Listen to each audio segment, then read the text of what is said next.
Kito zipped beneath the wide mushroom stems. Wings buzzing.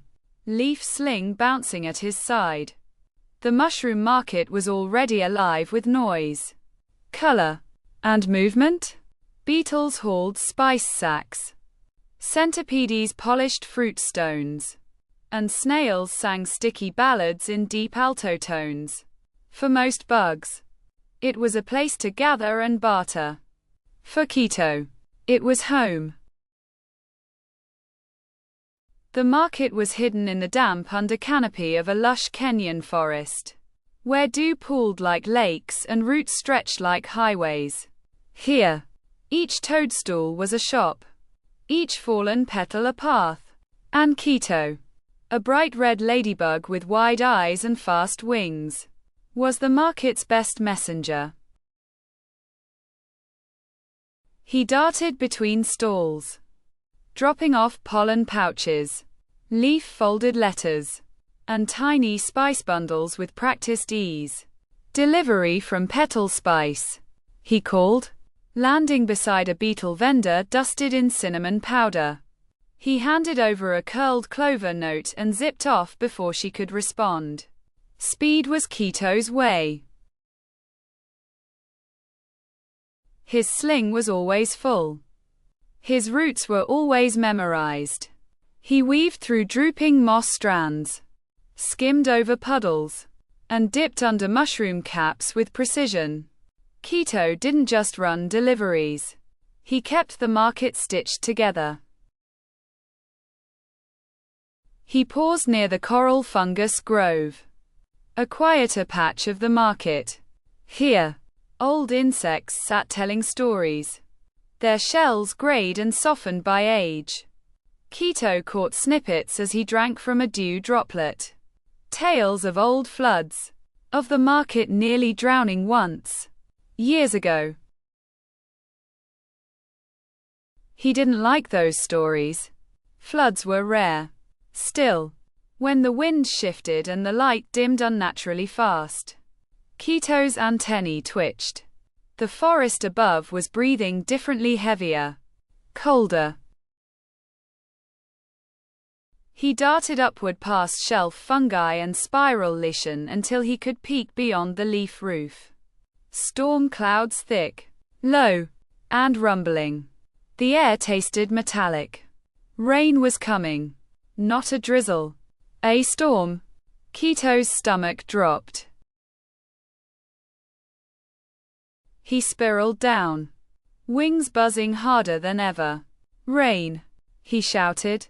"Flood risk." Most bugs ignored him. The market bustled on, until the first drop landed the size of a pebble, smashing into a vendor stall like a rock. Screams, chaos. A moss rug flew through the air. A pile of berry seeds scattered.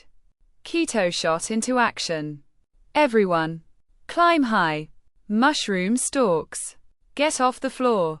He zipped toward the beetle bakery, helping flip their breadstone table upward as a raft. He saw puddles forming, fast and wild. The lowest tunnels, root tunnels 3 and 4, would flood first. He dove toward tunnel 4, calling into the dark. "Anyone in here?" A faint voice. "We're trapped." Kito zipped in. It was darker than dark. His body brushed walls slick with moisture. A group of young aphids clung to a root wall, their eyes wide with fear. "Well, get out," Kito said, voice steady. He flew up, scanned the ceiling. No upper exits. Water was rising fast. He zipped back out, wings soaked, mind racing. That's when he remembered an old drainage hollow near coral fungus. His mother once showed it to him, long ago. Kito turned sharp and flew hard. The market's ground was now a pool. Bugs scrambled onto petals and caps. He ducked under a floating thistle and reached the hollow.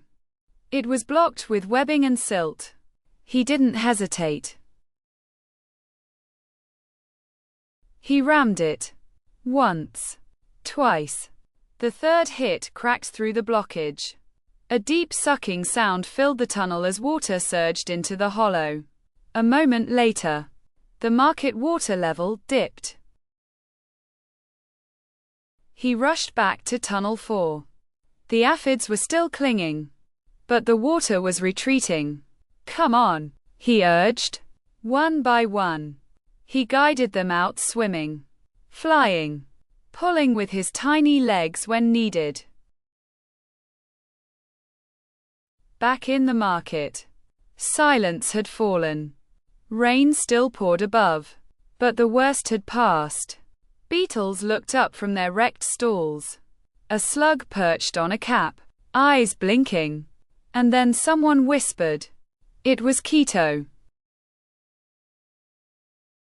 The elder pill bug hobbled over, water dripping from his shell. "You saved the roots," he said. Kito wiped his face with a moss scrap. "I remembered the tunnel. That's all." Rebuilding began that afternoon. Broken petal shelves were restrung. Spice sacks were dried on sunrocks. Near the coral fungus grove, a new stand appeared the next day. The runners rest a patch of bark carved into a bench, with a fresh nectar drop every morning. Kito never asked for it, but he always sat there just for a moment before his first flight.